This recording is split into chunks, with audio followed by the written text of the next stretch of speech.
It's about 10 a.m. when we arrive at the Pride in Azure in Nairobi, a hotel facility housing the Kenyans and the foreigners subjected to their quarantine following the outbreak of the coronavirus pandemic. Greenery and the serenity defines this area, dotted with the contemporary architectural designs hosting the residences. Upon arrival, we are denied entry by the security guards, coupled by the police officers who have been manning this facility for the last 18 days now. Inside this facility are the Kenyans who jetted from abroad and were subjected to the mandatory quarantine as directed by the government.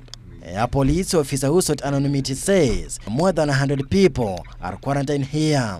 However, the kind of life they live is horrible.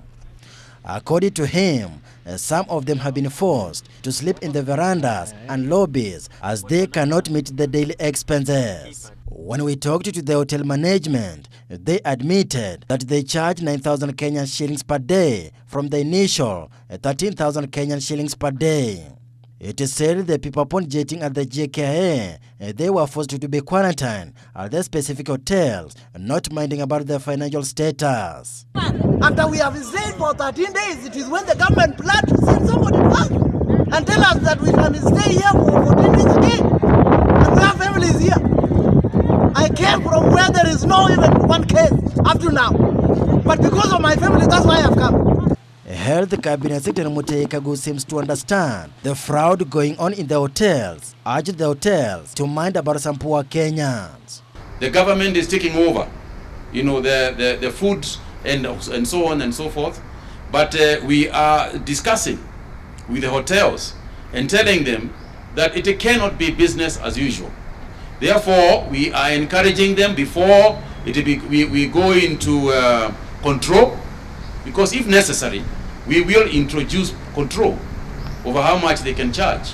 With the simple calculations, with each person paying 9,000 Kenyan shillings per day for 14 days, the hotel reaps a whopping 126,000 Kenyan shillings, money that someone did not plan for while traveling back to his country.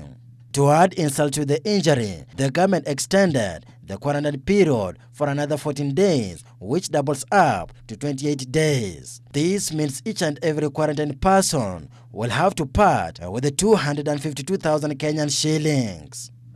Some of the people staying at this facility say their life is characterized with the challenges, terror and hopelessness. The lack of food and personal protective gear gives many a sleepless night. From Pride in Azure, we proceed to 4 points by the Sheraton Hotel. Here, the hotel management also denies us entry, but according to the security guards, who also sought anonymity, reveals about quarantined person protesting for being detained even after finishing the 14-day quarantine period. A similar scenario is being experienced at the government facilities, including the Kenya Medical Training College, Nairobi, Moi Girls, Kinyanjui, the Kenya School of Government, among others. Na mimi nikakuwa sina pesa na nilielezea hata nikiingia nikasema sina pesa. Sasa wamenipatia makaratasi yote na wamekataa kunifungulia gate. Yes, we know. We are originally when they came, there are those who are paying 2,000 shillings. After a while, a lot of them have essentially not been paying, and we have not kicked them out. And sometimes we got to look at this thing on case-by-case basis. There are times for you to be released. You have to part with something, whether you are negative or positive. Supposed to talk to. There's nowhere you go and find the doctor is the one releasing people in terms of finance. Even you, I'm sure you know. People are paying 32,000, which are extra money from 28,000 that was supposed to be paid. Will you respond to that? Because we talked to Dr. Aura, akatuambia hiyo ilikuanga mambo ya CS kwa TV. So si ati ni vitu kwa ground and different. You know why? In government you talk with letters. Okay. If they have not committed themselves, okay, then KMTC may not. The people whose life is in quarantine is equal to jail. Laments the situation at various centers. They say they pay 2,000 Kenyan shillings per day, which equals 28,000 Kenyan shillings for 14 days before they are allowed to leave when their quarantine period ends. From where does this security called Duncan get these forms from and clear people to go home? Without paying. No, you pay, like he will tell you, just pay, forward the message to my mobile phone, and then I will bring you the receipts, you go home.